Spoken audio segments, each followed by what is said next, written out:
If I look at energy, I think that the challenges that we've got are unheralded, unparalleled, and it's all driven because of virtue signaling, woke, shallow, unicorn kissing mythology.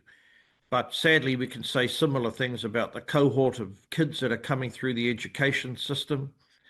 I don't doubt the challenges that we've got, which is why we do need a significant inflow of overseas capital in the right areas. We need to continue fettering the state, and we need to have the government willing to take risks in appropriate areas like the rejuvenation of the gas sector, accelerating consents for mining.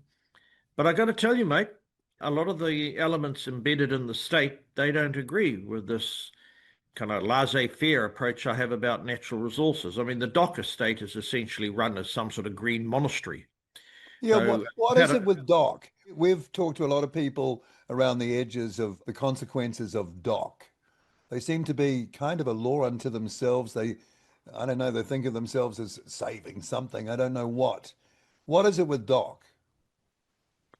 well, they're akin to a papal authority, and they treat conservation as a religion. And for those of us who don't share the same liturgy as them, we're disbelievers.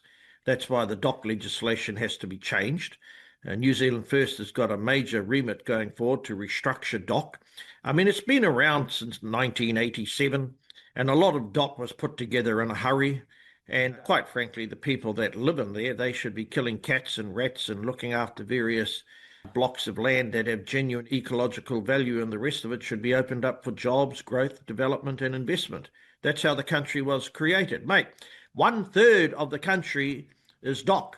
8% is this land called stewardship land, which was parked by Rogernomics in DOC for a year or two, and decades later it's still there.